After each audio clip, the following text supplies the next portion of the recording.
and welcome to Study English IELTS Preparation. I'm Margot Politis. One of the skills that is assessed in the IELTS speaking test is fluency. Fluency is speaking at a natural pace without hesitating too much. But fluency doesn't mean speaking quickly. Sometimes speaking too fast can make it harder to be understood. Another aspect of fluency is the smoothness of your speech. This means that you don't always stop to try to think of the right word.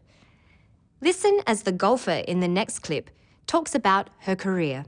Golf is a very interesting game. It can be very frustrating and annoying, but then it can be it can be really fun and challenging, which makes it fun, I guess. When I'm not competing, I try to practice every day for at least 6 hours. And if I play 18 holes, I'll still try and practice for another 3 or 4 hours. That's better. Mm-hmm. You may have noticed that she used expressions such as like, you know, and I guess. These are called fillers. It's natural to use fillers, but be careful not to overuse them. Listen to her again. On top of that, I guess I have like workouts and gym workouts, and I try to do that 3 to 4 times a week. So pretty long hours. Not many people today. Mm-hmm. In January this year, I went to the Ladies European Tour qualifying school, and I managed to secure a conditional card for the season. So I decided to turn pro. This meant that, I'd give up my amateur status and I'd be playing for money, I guess, is the main difference. Fillers are used to tell your listener that you haven't finished, but you are thinking of what to say next. They don't carry meaning like words do. Now let's listen to a speaking test candidate using fillers. Okay. Well, one of the buildings I really like in Sydney is the Queen Victoria building. I've been here for a year only in Sydney, so I haven't had the chance to actually visit many public buildings, but I know this one very well.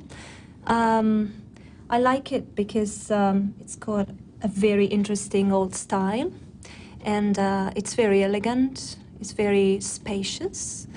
I don't like the modern type of buildings, with many stories and very modern and contemporary. I like the Queen Victoria building because it's elegant. To begin her talk, she uses several fillers. Okay. Well, one of the buildings I really like in Sydney is the Queen Victoria building. Saying, okay, well, helps her get started on the topic of her favourite building. She is thinking of what to say and not how to say it. She uses and to give her time to think of what to say next at points in her speech, such as at the beginning of a sentence when she's linking information back to what she's just said.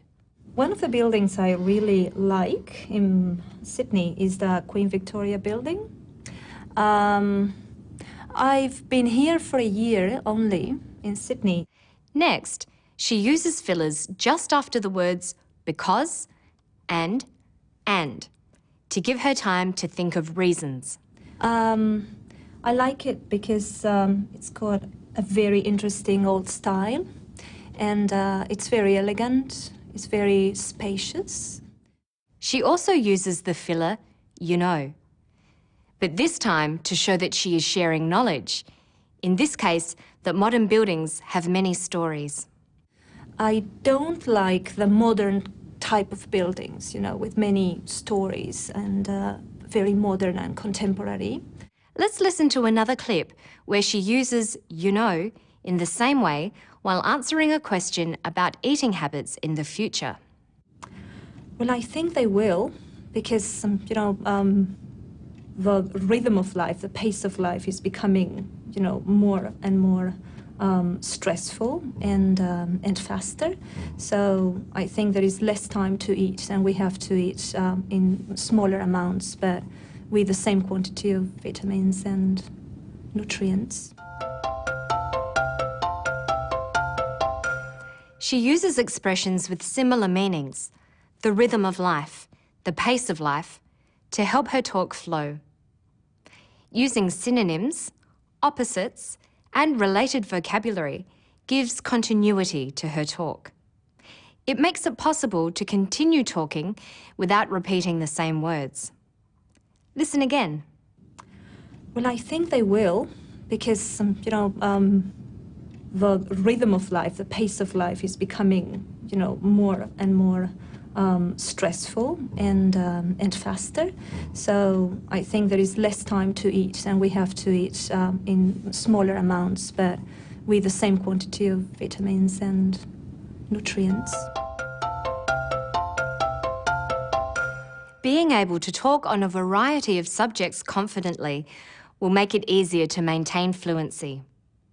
Listen to this man, who was a concert master in a symphony orchestra, talking about his violin. This violin, it was made around they figure around 1810 in Cremona, in Italy. And Cremona, of course, is where all it's the best lineage of makers are from Cremona. Stradivarius, of course, which is the most well-known violin maker, originated from Cremona. And so this kind of is a descendant of the Cremonese line of making.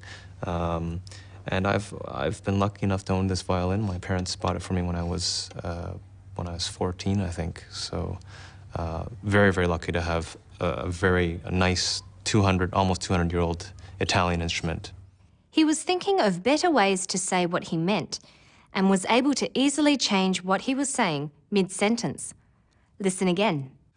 This violin, it was made around they figure around 1810 in Cremona, in Italy. And Cremona, of course, is where all it's the best lineage of makers are from Cremona. Maybe this is not perfectly correct English, but it is acceptable spoken English because it remains fluent. Hesitating to correct your grammar disrupts your fluency. Only by practicing can you improve your fluency. A teacher or native speaker will help you with your accuracy. Fluency is not only your ability to speak smoothly and continuously, but also your ability to speak at an effective speed. Speaking too slowly or too quickly is unnatural. Aim to speak at a relaxed and natural pace. Let's listen to this student talking about public transport in Sydney. Listen to the speed of her speech. Does she speak too quickly, too slowly, or just right? It should be less expensive. I must say Sydney's transport is really expensive. Should be less expensive, but one of the problems is the frequency of transport. Sometimes you have to wait like 20 minutes for the bus to come. Her speech rate is just right. She is neither too quick nor too slow. The pace is reasonable and appropriate, and she sounds natural. You should practice modelling the pace of your speech on that of a native speaker. Listening carefully to a large range of English speakers is one of the most effective ways to help you achieve fluency yourself. Once you are used to the natural pace of English, you should record your speech and check whether you're speaking at that pace. Fluency is most important in part 2 of the speaking test, the long turn. It's when you have to speak for 1 to 2 minutes on your own. That's all for today. For more about fluency, go to our website. Good luck with your studies. Bye for now.